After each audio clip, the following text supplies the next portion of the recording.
All right, shalom, shalom.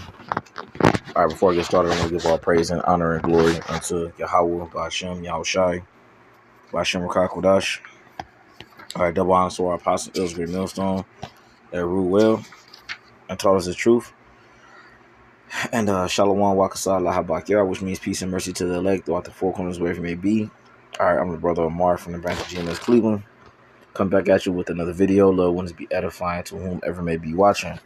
And lately I've been going live. I had to go live on my page, because I had to do some like basically cleaning up on the storage of my phones.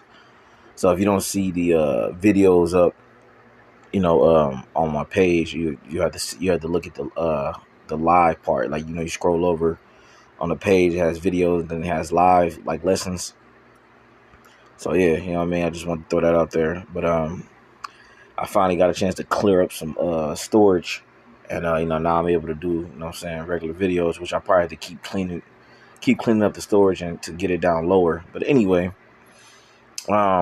this is pretty much like a little land back lesson on Elder Malcolm's video he did. As you can see, his page down at the bottom, GMS Maccabean Spirit 144. And then he did a lesson. It's called "I Don't See a Stopping Point." Colonel McGregor, it's over. And I just wanted to, like I said, just skillfully add to it, as the scriptures say. And the things he was talking about was pretty much, a turning point of what's about to take place in America, man. Because he mentioned the Strait of Hormuz, which that's not just gonna go away. The stuff, the impact that choke point has, as far as like delivering and importing and exporting oil. All right, it's still going to have a lasting effect on America, and just not just America, with places around the world. All right, because like I said, it a lot of traffic goes through that area. Like I said, in particular the oil. All right, and we already know oil has a big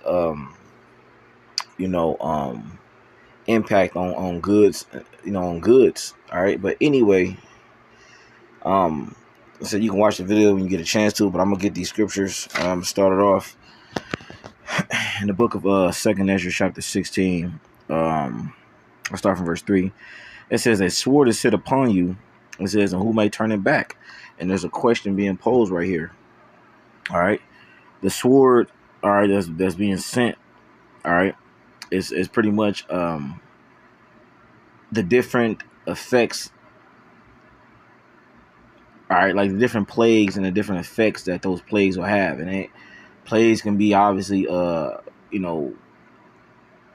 it can be physical biological plagues, diseases and whatnot. That's what I mean. Or it can be other things that the Lord sends. Like for instance, when you go to the plagues that were sent upon Egypt, there were actual plagues, like that was sent on the cattle. And obviously the pestilence. You had the frogs, the insects, and so forth and so on. But the Lord also sent darkness, turned the river into blood, So it's going to be a number of things that the Lord is going to use as those plagues, all right, that I'm about to go into. All right, it says 2nd Ezra 16:4. It says, "A fire sent among you, and who may quench it?" It says, "Plagues are sent unto you, and what is he that may drive them away?" So the sword and the plague is pretty much synonymous with each other. All right, and the Lord, like I said, He's going to use multiple situations and things to collapse this place, man. A plague can be financial. All right, plagues can be like obviously pestilence. Plagues can be apparitions. All right, it's going to be a combination of things that's going to plague this place, America, once it finally starts to, deteriorate and fall apart. Because right now we kind of, everything is still kind of intact. When you look at the world, or your city or wherever you live at in America, you can, society's still intact. You can pretty much still go to the store.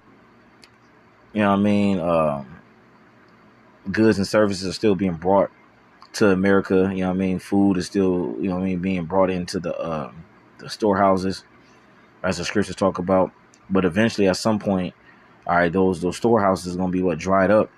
There's not gonna be any food and water in these storehouses soon. What I mean by storehouses, I'm talking about the grocery stores. All right, but then you're not gonna be able to just roam around freely like how we do now. You know what I mean, myself included. You know what I mean. Eventually, the Lord's gonna lock this place down. If you remember how it was during the Ovid, all right, and they literally had the lockdowns. All right, you couldn't just in certain places in America you couldn't just go and you couldn't just go as you please. All right, you had to have clearances for certain places. You know what I mean? You had to have that damn vaccination. All right, so at some point, man, the Lord is going to turn it up, man. Again, that's why Elder Malcolm put his title. So I don't see a stopping point, and he's right. There is no stopping point, man. It's pretty much a snowball effect, and it's gonna keep on going. All right, until this place gets destroyed. So back in 2 Ezra chapter 16, verse 6, it says, may any man drive away a hungry lion and the wood, or may anyone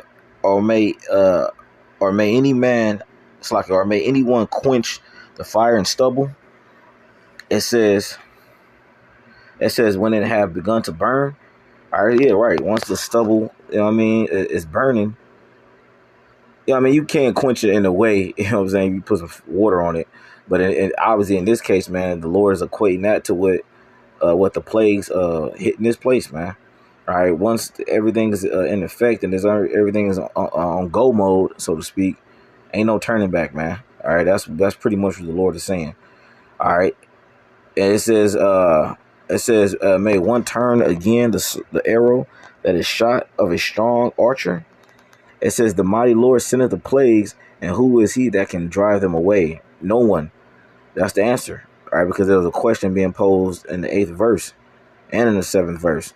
All right, once that arrow is shot, all right, when you look at it physically, a man shooting the arrow, you can't reverse it. You can't turn it back, man. Everything is already set in motion. All right, and that's how it's likened unto what, man? The plagues, man. All right, it says a fire shall go forth from his wrath, and who is he that may quench it? You know what I'm saying? So that's the thing, man.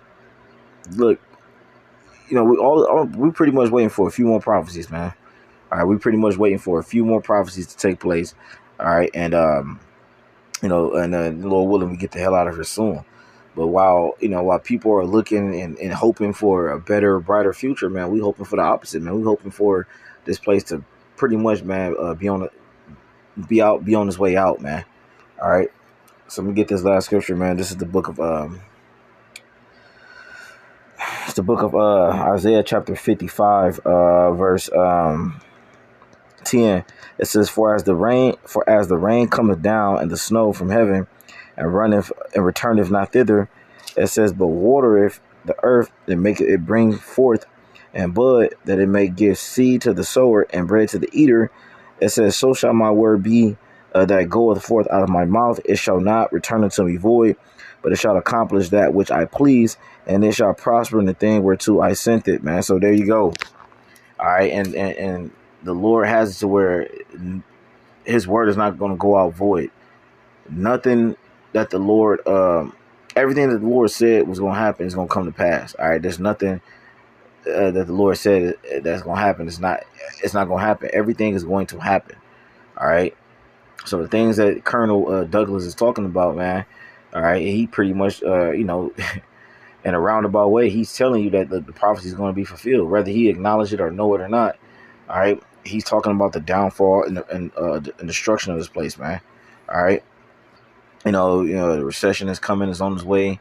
How certain things that's going on in the economy is going to affect, it's going to affect this place. Yeah, well, we already been speaking about that, man. We already been telling people, man, that look, the Lord's going to destroy Babylon. He's going to bring this place down, and this kingdom that we currently live in it will cease to be.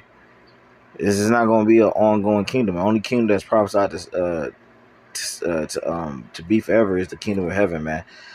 You know what I mean? And this is not the kingdom of heaven, apparently and obviously. You know what I mean? So, I thought I was just, just a quick little lesson, man. Lord willing is edifying. And with that, I'm gonna give our praise and honor and glory unto Yahweh, Bashem Yahushai, Bashem Kakwadash. All right, double honors to our apostle Ezra Millstone, that rule well, Shalom, Wakasah, Allah, Bakyar, which means peace and riches to the elect. Shalom.